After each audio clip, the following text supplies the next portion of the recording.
शरीका luck, आय अल्लाह तेरा कोई शरीक नहीं है, मैंने अपने आप को तेरे दरबार में पेश कर दिया है। आय अल्लाह मैं अपने गुनाहों की माफी मांगने के लिए तेरे पास चला आया। ऊपर से आवाज आती है, अल्लाह आसमान दुनिया पर आ जाता है, पहले आसमान पर आकर कहता है, आए फरिश्तों गवाह रहना, आज मेरे बंदे ने अपने आप को मेरे सामने सरेंडर कर दिया, अपने गुनाहों की पूरी पोटली लाकर मेरे दरबार में पटक दी और कहा अगर तू मुझे माफ नहीं करेगा तो हम कहां जाएंगे। आए फरिश्तों गवाह रहना, मैंने अपने बंदे के गुनाहों को बिल्कुल इस तरह पाको साफ कर दिया है जैसे धोबी की भट्टी में कपड़े का मैल साफ हो जाता है, मैंने भी अपने बंदे को माफ कर दिया है। एक हदीस में आता है जब हाजी हज के मैदान में लब्बैक लब्बैक कहकर अपने गुनाह का एतराफ करता है और अल्लाह से अपने गुनाह की माफी मांगता है तो अल्लाह की पुकार आती है, फरिश्तों माफ कर दिया मैंने अपने बंदे को और आज इसके गुनाह को ऐसे धुल दिया कमा वलदत उम्मुहा, जैसा कि इसकी माँ ने इसको आज ही पैदा किया हो। जैसे बच्चा माँ के पेट से पैदा होकर बाहर आता है उसके ऊपर कोई गुनाह नहीं होता है, इसलिए वो बिल्कुल मासूम होता है, गुनाहों से बिल्कुल पाको साफ होता है, मैंने आज इसको बिल्कुल ऐसे ही गुनाहों से पाको साफ कर दिया है। फिर एक फरिश्ता उस हाजी के सीने पर हाथ रखकर कहता है, आए हाजी अब तू अपने मुल्क जाएगा, अपने वतन जाएगा, अपने शहर जाएगा, देख तू इस वक्त गुनाहों से बिल्कुल पाको साफ हो चुका है, अपने मुल्क में जाकर फिर बेईमानी मत करना, फिर अमानत में खयानत मत करना, फिर दुकान पर बैठते हुए नाप तौल में कमी मत करना, फिर किसी को धोखा मत देना, फिर अमानतदारी में खयानत मत करना, लोगों के साथ अच्छा बर्ताव करना, फिर से अपने अमाल को काला मत कर लेना, आज तू गुनाहों से बिल्कुल पाको साफ हो गया है। तो हज का मतलब गंगा जल में स्नान करने का मतलब ऐसे शहर में चले जाओ जहां जाने के बाद तुम्हारे सारे गुनाह मिट जाएं, ये मतलब होता है। मुआसिलत बहुत है हमारी और हिंदू भाइयों में, लेकिन फर्क यह है कि कोई सही से समझाने वाला हो। हिंदू मुस्लिम हिंदू मुस्लिम हिंदू मुस्लिम करके नफरतें पैदा कर सकते हो, लेकिन वेद मंत्र कुरान की आयतें पढ़कर मेरे भाइयों लोगों को एक करने की जरूरत है और एक प्लेटफार्म पे लाने की जरूरत है कि देखो कोई एक मजहब ऐसा है जो सबके लिए है। भाई अल्लाह की किसी चीज में बंटवारा नहीं है, आप देख लीजिए कुदरती चीज में बंटवारा नहीं है। सूरज की रोशनी क्या सिर्फ मुसलमानों को मिलती है, हिंदुओं को नहीं मिलती क्या? या सूरज सिर्फ मुसलमानों के अनाज को पकाता है, हिंदू मुस्लिम और सिख और ईसाइयों के खेतों में सूरज की रोशनी नहीं जाती? सबके लिए। आसमान से बारिश बरसती है, सबके लिए है।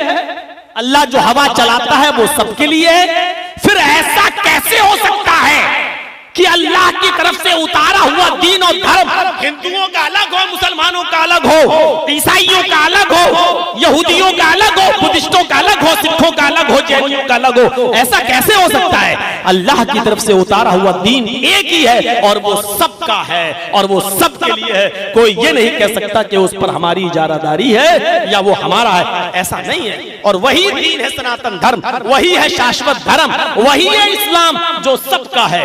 अल्लाह ताला ने मोहम्मद रसूलुल्लाह से भी कहा कि आए नबी कोई नया दीन देकर हम तुम्हें नहीं भेज रहे हैं, तुम जो दीन लेकर दुनिया में गए हो ये नया दीन हमने तुम्हें नहीं दिया। शरअ लकुम मिनद्दीनि मा वस्सा बिही नूह वल्लज़ी औहयना इलैक व मा वस्सैना बिही इब्राहीम व मूसा व ईसा नक़ीमुद्दीन। आए मोहम्मद सल्लल्लाहु अलैहि वसल्लम हमने आपको वही दीन दिया है जो दीन आपसे पहले हमने नूह को दिया। मा वस्सैना बिही नूह वल्लज़ी औहयना इलैक, नूह को देकर भेजा था। व मा वस्सैना बिही इब्राहीम व मूसा व ईसा, और नूह के बाद इब्राहीम को भी यही दीन दिया था, मूसा को भी यही दिया था, ईसा को भी। अल्लाह तो ये कह रहा है कि जो नूह का दीन था, जो इब्राहीम का दीन था, जो मूसा का दीन था, जो ईसा का दीन था, वही दीन हमने तुम्हें देकर भेजा। नूह का दीन कौन सा था? सबसे पहले मूर्ति पूजा। हजरत नूह अलैहिस्सलातु वस्सलाम के इंतकाल के बाद नूह की कौम में दाखिल, लोग समझते हैं मूर्ति पूजा का चलन हजरत इब्राहिम अलैहिस्सलाम के जमाने से हुआ, नहीं। सबसे पहले मूर्ति की पूजा नूह अलैहिस्सलाम के जमाने से हुई। नूह अलैहिस्सलाम के इंतकाल के बाद, नूह के मानने वालों ने अपने यहां आने वाले बुजुर्गों की मूर्तियां बना ली। और नूह के जमाने में कौन कौन से बुजुर्ग आए? वद, सुआ, यगूस, यऊक, नस्र। ये 5 बहुत बड़े बड़े बुजुर्ग गुजरे हैं नूह अलैहिस्सलाम के इंतकाल के बाद। जब इनका इंतकाल हुआ तो नूह की कौम ने इन बुजुर्गों की मूर्ति बनाकर अपने इबादत घर में लगा ली और इनके पास जाकर कहने लगे कि हमारी दुआएं अल्लाह तक लेके जाओ, हम बहुत गुनाहगार हैं, आप अल्लाह के नेक बंदे हैं, हमारी दुआएं अल्लाह तक लेके जाओ। ये लेडीज के पंडाल से बहुत आवाज आ रही है, कुछ लोग हैं नहीं जो कंट्रोल कर ले। मार्केट है? ओ अच्छा अच्छा अच्छा अच्छा, तभी मैं कहूं कितना चील चल्ला तो कभी होता नहीं लेडीज में। तो चलिए, मेला है तो कोई बात नहीं, इनके लिए तो 100 खून भी माफ है। तो मेरे भाइयों, वद, सुआ, यगूस, यऊक, नस्र, इन 5 बुजुर्गों की मूर्ति बनाई गई और मूर्ति पूजा वहीं से चली आ रही है। अब आपको जो चीज समझाने जा रहा हूं उस चीज को समझने की कोशिश कीजिए, सब समझ में आ जाएगा आपके। मूर्ति पूजा नूह की कौम से चली आ रही है और आज मूर्तियों की सबसे बड़ी पुजारी कौन है? हिंदू कौम। और इसीलिए मैं कहता हूं कि हिंदू धर्म दुनिया का सबसे पुराना धर्म है। क्यों कहता हूं? क्योंकि हिंदू धर्म का ताल्लुक नूह अलैहिस्सलाम से। नूह का नाम वेदों में मनु बताया गया है और मनु का पुत्र, मनु का बेटा पानी में डूबकर मरा था, यह मनुस्मृति में भी लिखा है।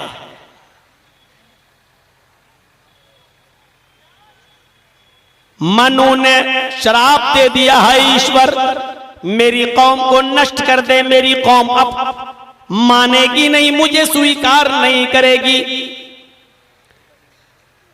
ईश्वर का प्रकोप आया, धरती से पानी आया, आसमान आकाश से जल आया।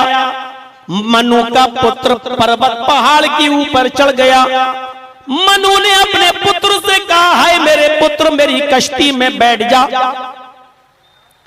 आज ईश्वर ये प्रकोप किसी को नहीं छोड़ेगा, परंतु मनु का पुत्र नहीं माना। वो अपने बाप के धर्म को स्वीकार नहीं किया। पानी जल पहाड़ तक पहुंच गया और मनु का पुत्र मनु के सामने डूबकर मर गया। यह मनुस्मृति में लिखा है।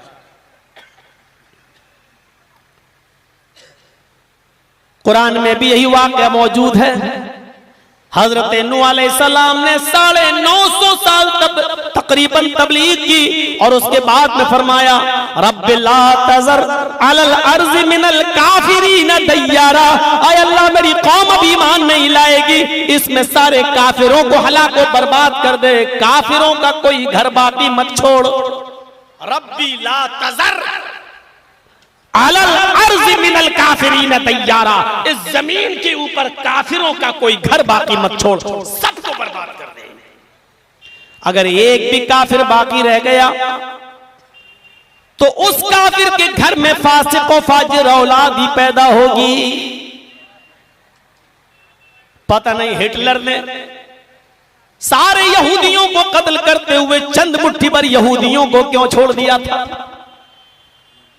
उसने इकरार किया, मैंने चाहूं तो इनको भी जब चाहूं मार दूं, लेकिन इनको इसलिए छोड़ रहा हूं कि बाद में आने वाले लोगों को पता चल जाए कि ये कितनी हरामी और सुअर कौम है। ये जुमला मैं जानबूझ के बोल रहा हूं। हिटलर ने चंद मुट्ठी भर यहूदियों को छोड़ा था तो ये कहकर छोड़ा था, मैं इनको इसलिए छोड़ रहा हूं कि बाद में आने वाले लोगों को एहसास हो कि यहूदी ये कितने हरामी और कितनी सुअर कौम है। मैंने इनको क्यों मारा? लाखों यहूदियों का कत्ल करने के बाद चंद मुट्ठी भर को छोड़ दिया। चंद मुट्ठी भर बढ़ते बढ़ते आज इतने हो गए और उन्होंने साबित कर दिया कि ये कितनी नालायक कौम है। ये उसी को डसती है जो इसको दूध पिलाती है। ये सांप की फितरत है, सांप को कितना ही आप दूध पिलाओ लेकिन ये आप ही को फुनकार मारेगा। अरबों की सबसे बड़ी गलती ये रही, इन फिलिस्तीनियों ने उनको पनाह दे दी जब अमेरिका और ब्रिटेन उनको पनाह नहीं दे रहा था, जापान उनको पनाह नहीं दे रहा था, फ्रांस उनको पनाह नहीं दे रहा था, तो इन अरबों को रहम आ गया, उन्होंने अपनी बस्ती में उनको रोक लिया, रख लिया, रहो। लेकिन ये ऐसा ही है, सांप को तुमने दूध पिलाया, आज ये तुम ही को डस रहे हैं। आज इन यहूदियों ने साबित कर दिया कि ये कितनी हरामी और कितनी सुअर कौम है। हिटलर ने ये तो दिखाने के लिए, एहसास दिलाने के लिए छोड़ा था, लेकिन ये हिटलर की बहुत बड़ी गलती थी, क्योंकि इसका खमियाजा हम मुसलमानों ही को भुगतना पड़ रहा है। हजरत नूह ने भी यही दुआ की थी, रब्बी ला तज़र अलल अर्ज़ि मिनल काफिरीन दय्यारा। आय अल्लाह, जब तेरा अज़ाब इस धरती पर आए तो तू काफिरों का कोई घर बाकी मत छोड़ना, सारे के सारे काफिरों को हलाक को बर्बाद कर देना। अगर एक भी काफिर बच गया तो उससे फासिक व फाजिर औलाद ही पैदा होगी। अल्लाह का अज़ाब आया, नूह अलैहिस्सलाम का बेटा पहाड़ पे चढ़ गया कनान। नूह ने कहा बेटा ईमान ले और मेरी कश्ती में सवार हो जा, लेकिन नहीं माना। आखिरकार पानी पहाड़ तक चढ़ गया और नूह का बेटा नूह की आंखों के सामने डूब कर मर गया। नूह को मनु कहा गया है मनुस्मृति के अंदर, और मनुस्मृति हिंदू धर्म की किताब ये नाक मानी जाती है हिंदू धर्म की। तो हिंदू भाइयों का ताल्लुक बहुत गहरा है मनु से, यानी नूह से। अब समझने की कोशिश करो, ये दीन है मोहम्मद सल्लल्लाहु अलैहि वसल्लम, तुमसे पहले मैंने नूह को भी दिया था, यानी मनु को भी देकर भेजा था। ये दीन यही है हिंदू भाइयों, ये दीन वही है जो हम पेश कर रहे हैं, जो तुम्हारे मनु ने तुम्हें दिया है। ये वही धर्म है, हमारा धर्म कोई अलग धर्म नहीं है। जो तुम मनु के धर्म को मानते हो वही हमारा धर्म है। जो इब्राहिम का दीन है वही हमारा दीन है, जो मूसा का दीन है वही हमारा दीन है, जो ईसा का दीन है वही हमारा दीन है। फर्क सिर्फ इतना है कि जब जब जो नबी इस दुनिया में आया उसके जाने के बाद उसके मानने वालों ने बहुत बिगाड़ पैदा कर दिया, बहुत चेंजिंग कर दी, असली में नकली मिला दिया, डालडा की आमेजिश कर दी और शिर्क मिला दिया। एक अल्लाह की इबादत में बहुत से खुदाओं की पूजा की जाने लगी। तब अल्लाह ताला ने आखिर में मुहम्मदुर रसूलुल्लाह को आखिरी नबी बनाकर भेजा, लेकिन मूल मंत्र नहीं बदला, तालीम नहीं बदली, एक अल्लाह की इबादत ही की तरफ बुलाया। जैसे नूह के जमाने में कहा जाता था ला इलाहा इल्लल्लाह नूह रसूलुल्लाह, मूसा के जमाने में कहा जाता था ला इलाहा इल्लल्लाह मूसा रसूलुल्लाह, ईसा के जमाने में कहा जाता था कि ला इलाहा इल्लल्लाह ईसा रसूलुल्लाह, और मुहम्मदुर रसूलुल्लाह के जमाने में कहा जाने लगा ला इलाहा इल्लल्लाह मुहम्मदुर रसूलुल्लाह। ला इलाहा इल्लल्लाह कभी नहीं बदला। ये नूह का भी कलमा था, ये मूसा का भी था, ये ईसा का भी था, और इसीलिए कुरान सबको दावत देता है कुल या अहलल किताबी तालू इला कलिमतिन सवाइम बैनना व बैनकुम अल्ला नअबुदा इल्लल्लाह। ऐ नबी कह दो, ऐ यहूदियों सुनो, ऐ ईसाइयों आओ, कुल या अहलल किताब। कोई मीडिया वाला लिखे, इतने प्यार भरी दावत कोई नहीं देता। आज कोई है ईसाई जो ये कह सके आओ मुसलमानों हमारी तरफ आओ? है कोई हिंदू भाई जो ये कहे आओ मुसलमानों हमारी तरफ आओ? है कोई यहूदी जो ये कह सके आए मुसलमानों आओ तौरात की तरफ आओ, आओ हमारे कलमे की तरफ आओ? कुरान कहता है, अल्लाह कहता है, मोहम्मद सल्लल्लाहु अलैहि वसल्लम की जबान से कहलवाता है, ऐ मोहम्मद जब तुम्हारा कलमा उनके कलमे से अलग नहीं है तो उनको उसी कलमे की तरफ बुलाओ। कुल या अहलल किताब, ऐ यहूदियों, ऐ ईसाइयों आओ, तालो आओ, आओ कहां? इला कलिमतिन सवाइम बैनना व बैनकुम, एक ऐसे कलमे की तरफ आओ जो हमारा और तुम्हारे दरमियान बराबर है, हमारा भी है वो तुम्हारा भी है, यानी ला इलाहा इल्लल्लाह तुम्हारा भी है और हमारा भी है। तो आओ एक ऐसे कलमे की तरफ जिसमें चेंजिंग नहीं है। तुम भी एक अल्लाह की इबादत के कायल हो, हम भी एक अल्लाह की इबादत के कायल है। आओ एक ऐसे कलमे की तरफ जो हमारे और तुम्हारे दरमियान बराबर है, और वो क्या है? अल्लाह नअबुदा इल्लल्लाह, कि हम अल्लाह के अलावा किसी की इबादत नहीं करेंगे, हम एक ही अल्लाह की इबादत करेंगे, एक अल्लाह के अलावा किसी की इबादत नहीं करेंगे। यही चीज है, यही चीज है। अब रही कि हिंदू भाइयों में तो नमाज नहीं है, ईसाई तो ऐसे नमाज नहीं पढ़ते, फिर एक दिन कहां है? मेरे भाइयों ये वहम है हमारा और आपका, वरना ईसाई भी नमाज पढ़ते हैं, यहूदी भी नमाज पढ़ते हैं, और दुनिया में कोई नबी ऐसा आया ही नहीं है जिस नबी ने नमाज की तरफ न बुलाया हो या नमाज की दावत न दी हो। कोई नबी ऐसा नहीं है। हजरत मरियम की किफालत कर रहे थे हजरत जकरिया। हजरत जकरिया को तो फरिश्तों ने उस वक्त पुकारा जब वो नमाज पढ़ रहे थे। देखिए जकरिया भी नमाज पढ़ रहे हैं, दलील क्या है? फनादतहुल मलाइकतु वहुवा काइमुन युसल्ली फिल महराब। अल्लाह कुरान में कह रहा है फरिश्तों ने पुकारा जकरिया को, फनादतहुल मलाइकतु, फरिश्तों ने आवाज दी, फरिश्तों ने पुकारा। कब? वहुवा काइमुन युसल्ली फिल महराब। हालांकि हालत ये थी हजरत जकरिया की कि वो नमाज के अंदर खड़े थे, महराब के अंदर थे, वो मस्जिद के एक महराब में खड़े थे, इस हाल में कि वो नमाज के अंदर थे, इसलिए जवाब नहीं दे सकते थे। बताना मकसद ये कि नमाज जकरिया अलैहिस्सलातु वस्सलाम भी पढ़ा करते थे। जकरिया ने जिसकी परवरिश की, मरियम की, अल्लाह उनको भी हुक्म दे रहा है, या मरियम कुनुती लिरब्बिक वसजुदी वर्कई मर्राकीन। आए मरियम अपने रब के लिए खुशू कर झुक।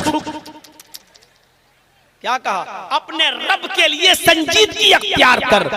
आए ईसा की मां, हाय जकरिया की ज़ेरे किफालत पलने वाली मरियम, या मरियम कुनुती लिरब्बिक, अपने रब के लिए झुक जा, अपने रब के लिए जरा लच जा, नरमी पैदा कर। वसुजूदी, आए मरियम अपने रब को सजदा कर। वर्कई मार्राकीन, और रुकू करने वालों के साथ रुकू कर। हजरत मरियम नमाज पढ़ रही हैं, हजरत मरियम नमाज पढ़ रही हैं।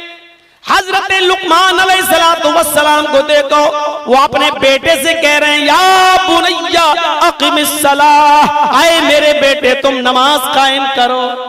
लुकमान अलैहिस्सलाम अपने बेटे को नमाज पढ़ने का हुक्म दे रहे हैं। हजरत इब्राहीम अलैहिस्सलाम की तरफ नजर डालो, इब्राहीम अलैहिस्सलातु वस्सलाम भी क्या कह रहे हैं? रब्बना इन्नी अस्कन्तु मिन ज़ुर्रिय्यती बिवादिन गैरि ज़ी ज़रा इंद बैतिकल मुहर्रम रब्बना लियुक़ीमुस्सलाह। रब्बना इन्नी अस्कन्तु मिन ज़ुर्रिय्यती बिवादिन गैरि ज़ी ज़रा।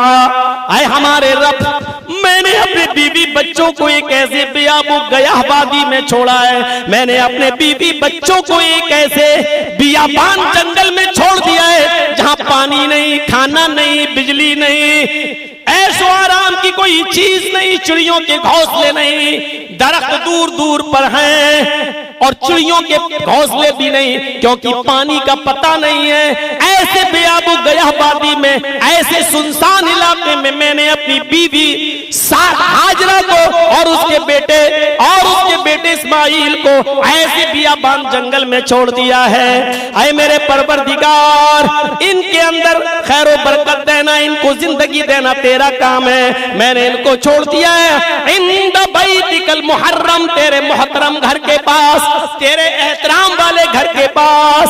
रब्बना, आए हमारे रब, मैंने उस घर के पास इसलिए छोड़ा है लियुकीमुस्सलाह, ताकि वो नमाज कायम करते रहे।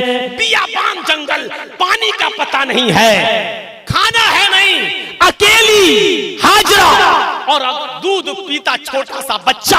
जरा गौर करो, और क्या कहते हैं कि मैंने अपनी बीवी को और दूध पीते बच्चे को वहां छोड़ा है लियुकीमुस्सलाह, ताकि वो नमाज कायम कर सकें। अकेले औरत कैसे नमाज पढ़ेगी, तसव्वुर कीजिए नमाज।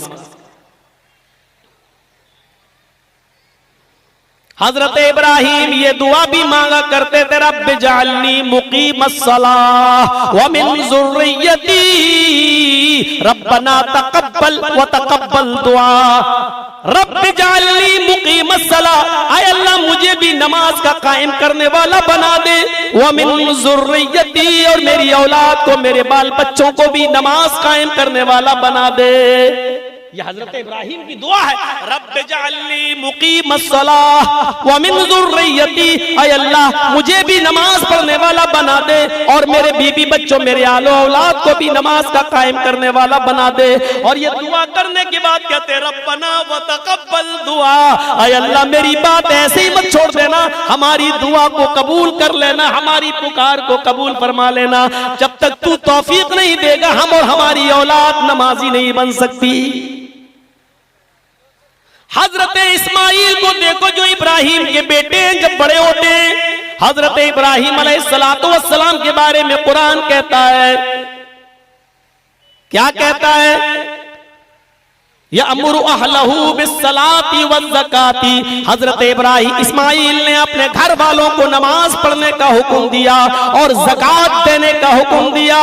इन्नहु काना यअमुरु अहलहू बिस्सलाति वज़्ज़काति वो कान इंदा रब्बिही मर्ज़िया। इस्माइल अपने अहलो अयाल को, अपने घर वालों को नमाज का हुक्म देते थे और ज़कात का है, बिस्सलाती व ज़कात, ज़कात का भी हुक्म देते थे। वो कान इंदा रब्बिही मर्ज़िया, और वो अपने रब के महबूब और पसंदीदा बंदे थे, वो अपने रब के बुर्गज़ीदा बंदे थे। मेरे भाइयों, अल्लाह रब्बुल आलमीन ने इस्माइल की सिफत बताई। हजरत मूसा अलैहिस्सलातु वस्सलाम जब अल्लाह ताला से मुलाकात की गरज से जबल नूर पे, कोहे तूर पे जाते हैं, जब कोहे तूर पे जाते हैं, अल्लाह ने कहा मूसा मत आओ, नहीं आए अल्लाह मैं तुझे देखूंगा। कहा लन तरानी, ऐ मूसा तुम मुझे नहीं देख सकते हो, लेकिन जिद करने लगे मैं तो देखूंगा। अल्लाह ने कहा पहाड़ के ऊपर, हजरत मूसा पहाड़ के ऊपर चढ़ गए, कोहे तूर पर चढ़ गए। अल्लाह ने अपने नूर की हल्की तजल्ली दिखाई, फखर्रा मूसा साइका, मूसा बेहोश होकर जमीन के ऊपर गिर पड़े, पूरा पहाड़ चलकर सुरमा बन गया। मूसा अलैहिस्सलाम को जब होश आया तो अल्लाह तबारक व तआला ने मूसा से कहा इन्ननी अनल्लाह ला इलाहा इल्ला अना। मूसा मैंने कहा था तुम मुझे नहीं देख सकते हो, सुनो मैं ही अल्लाह हूं। इन्ननी अनल्लाह, अल्लाह ने क्या कहा मूसा से, इन्ननी अनल्लाह, आए मूसा मैं ही अल्लाह हूं, मैं ही रब हूं। ला इलाहा इल्ला अना, मेरे अलावा कोई माबूद नहीं, तुम्हारा जितना काम है उतना काम करो। फाबुद, क्या कहा, फाबुदनी, आए मूसा बस तुम मेरी इबादत करो। फाबुदनी, मेरी इबादत करो। व अक़िमिस सलात लिज़िक्री, और मेरी याद के लिए नमाज कायम करो। आए मूसा, दुनिया की कोई आंख मुझे नहीं देख सकती है, किसी आंख में वो ताकत नहीं जो मेरा दीदार कर सके। आए मूसा, तुम्हारी आंख भी मुझे नहीं देख सकती, बस इन्ननी अनल्लाह, मैं अल्लाह हूं, ला इलाहा इल्ला अना, अल्लाह के अलावा मेरे अलावा कोई माबूद नहीं है। फाबुदनी, अपनी ड्यूटी निभाओ, और तुम्हारी ड्यूटी है कि तुम मेरी इबादत करो। वो अक़िमिस सलात लिज़िक्री, और मेरे जिक्र के लिए नमाज कायम करो। अल्लाह ने मूसा से क्या कहा, नमाज पढ़ो। पता चला कि मूसा अलैहिस्सलातु वस्सलाम भी नमाज पढ़ा करते थे। और जब अल्लाह के नबी पर 5 वक्त की नमाज 50 वक्त की फर्ज हुई, जब आए छठे आसमान पर, मूसा ने कहा कितने वक्त की नमाज फर्ज हुई, कहा 50 की। कहा मेरी उम्मत 2 की नहीं पढ़ पाई, आपकी उम्मत 50 वक्त की कैसे पढ़ेगी।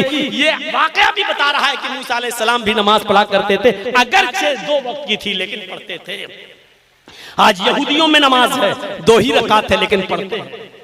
ईसाइयों में भी नमाज है और ईसा अलैहिस्सलाम तो कहा करते थे, और कब कहा? जब ईसा की मां मरियम ने उनको बगैर बाप के पैदा कर दिया, बगैर शौहर के जन्म दे दिया, बातें उड़ने लगी। जाहिर है जो चीज फितरत के खिलाफ हो उस पर चर्चे तो होंगे ही। मेहराब में रहने वाली एक लड़की और बगैर शादी के उसके घर में बच्चा पैदा हो जाए तो आवाजें तो उड़ना थी। जब ईसा अलैहिस्सलाम को जन्म दिया तो सोच भी रही थी कि हमें कौम से कितना लड़ना पड़ेगा, कितना झगड़ना पड़ेगा। आए लोग, क्या हुआ? बड़ी अल्लाह वाली बनती है, 24 घंटे मेहराब में रहती है, गुजारती है रातों दिन, और हालत यह है कि तूने बगैर शादी के, बगैर शौहर के बेटे को पैदा कर दिया। ये बच्चा कहां से आया? इसके बाप का नाम बताओ, कौन है इसका बाप? हजरत मरियम ने जो जवाब दिया सुनो। बोलना बंद था, रोजा नहीं, उन्होंने बोलने का रोजा रख लिया था, मैं बोलूंगी नहीं। इशारा किया, इस बच्चे से पूछ लो। छोटा बच्चा, अभी पैदा हुए 3 दिन नहीं गुजरे, जाओ इस बच्चे से पूछ लो। कौम के लोगों ने कहा कैफ़ नुकल्लिमु मन कान फिल महदी सबैया। अरे मरियम, इस बच्चे से पूछूं जो अभी पालने में झूल रहा है, जो अभी झूलेदान में बैठा हुआ झूल रहा है, अभी दूध भी नहीं छूटा उसका, 3रा दिन भी नहीं गुजरा। कैफ़ नुकल्लिमु मन कान फिल महदी सबैया। हम उस बच्चे से क्या सवाल करें, उस बच्चे से क्या पूछें जो पालने में झूल रहा है, जो अभी बच्चा ही है, उस बच्चे से हम क्या पूछें? अभी ये कह ही रहे थे कौम के लोग कि मैं इस बच्चे से क्या पूछूं, वो छोटा सा बच्चा ईसा, अभी जिसके ऊपर 3 दिन का जमाना भी नहीं सही से गुजर पाया, उस बच्चे ने बोलना शुरू कर दिया। जोरदार उसकी आवाज निकलती है, इन्नी अब्दुल्लाह, मैं अल्लाह का बंदा हूं। कान लगा दिए कौम के लोगों ने, ये बोल रहा है छोटा सा वो बच्चा ईसा। जवाब दे रहा है, ईसाइयों, जितना एहतराम तुम्हारे नबी का हमारे कुरान ने किया है, तुम्हारी मरियम की पाक दामनी का ऐलान कुरान ने किया है, उतनी तो तुम्हारी किताब बाइबल भी नहीं करती है। और आज वो यहूदी, आज भी वो ईसाइयों को, ईसा को बगैर बाप का मानते हैं और मरियम को जिनाकार मानते हैं। यहूदियों ने आज तक मरियम को पाक दामनी का लक़ब नहीं दिया, मरियम को वो आज तक गलत मानते हैं। ये हमारा कुरान है जो ईसाइयों तुम्हारे ऊपर रहमो करम करता है। तुम्हारी किताब में भी तुम्हारी ईसा की मां मरियम की पाक दामनी का ऐलान नहीं। ये हमारे कुरान का एहसान मानो कि आज यहूदियों को तुम कुरान की आयत पढ़कर मुंह तोड़ जवाब देकर मरियम की पाक दामनी का ऐलान करते हो। मेरे प्यारे साथियों, जरा सोचो वो ईसा अलैहिस्सलाम क्या जवाब दे रहे हैं जब कौम के लोगों ने कहा कैफ़ नुकल्लिमु मन कान फिल महदी सबैया, हम इस बच्चे से क्या बोले, ये तो पालने में झूलता भी छोटा सा बच्चा, ये क्या बोलेगा? ईसा ने उसी झूले से बोलना शुरू कर दिया, इन्नी अब्दुल्लाह अतानियल किताब वजालनी नबिय्यन वजालनी मुबारकन। क्या जवाब दे रहे हैं? ईसाइयों, मेरी मां पर लाछन लगाने वालों, मेरी मां पर तोहमत लगाने वालों, इन्नी अब्दुल्लाह, मैं अल्लाह का बंदा हूं। अतानियल किताब, अल्लाह ने मुझे किताब दी है, यानी इंजील। जब मैं बड़ा हूंगा तो अल्लाह मुझे किताब देगा, इंजील। अतानियल किताब, अल्लाह ने मुझे किताब से नवाजा है। वजालनी नबियन, और मुझे नबी बनाया है। वजालनी मुबारकन, और मुझे बड़ा ही बाबरकत बनाया है, बड़ा ही बाबरकत बनाया है। ऐनामा कुन्तु, जहां मैं हूं वहीं पर मेरे जरिए अल्लाह बरकत देगा। अल्लाह ने हर जगह जहां मैं पहुंचूंगा वहां अल्लाह मुझे बरकत से नवाजेगा। और इसके बाद ईसा ने क्या कहा, वऔसानी बिस्सलाती वज़्ज़काती मा दुम्तु हय्या, और मेरे रब ने मुझे हुक्म दिया है नमाज पढ़ने का और ज़कात देने का। औसानी बिस्सलाती वज़्ज़काती मा दुम्तु हय्या, और मेरे रब ने मुझे नमाज का और ज़कात देने का हुक्म दिया जब तक मैं जिंदा रहूंगा तब तक। ये 3 दिन का बच्चा बोल रहा है मेरे भाइयों कि अल्लाह ने मुझे किताब दी। और नमाज का जुमला देखिए, औसानी बिस्सलाती वज़्ज़कात, ये कोई मामूली चीज थोड़ी है। नमाज जिसको जब चाहो हम पढ़ लें और जब चाहे हम इसका जनाजा निकाल दें, जब चाहे तब हम छोड़ दें। मेरे भाइयों, नमाज एक ऐसी इबादत है कि अल्लाह के नबी सल्लल्लाहु अलैहि वसल्लम जब जिहाद के लिए किसी जगह जाया करते थे तो उस इलाके में जाने से पहले फजर तक रुक जाया करते थे। इस गांव वालों से, इस बस्ती वालों से मैं जिहाद करूं या नहीं करूं, सहाबा को हुक्म देते थे अभी रुक जाओ, फजर की अजान तक रुक जाओ। अगर उस बस्ती से फजर की अजान की आवाज आती थी अल्लाहु अकबर, तो अल्लाह के नबी का ऐलान होता था, आए मेरे साथियों इस बस्ती में जिहाद नहीं किया जाएगा, ये मुसलमानों की बस्ती है, यहाँ नमाज कायम होती है, यहाँ अल्लाह का नाम लिया जाता है, यहाँ अल्लाह का जिक्र होता है। चलो आगे बढ़ते हैं मेरे भाइयों। अल्लाह के नबी सल्लल्लाहु अलैहि वसल्लम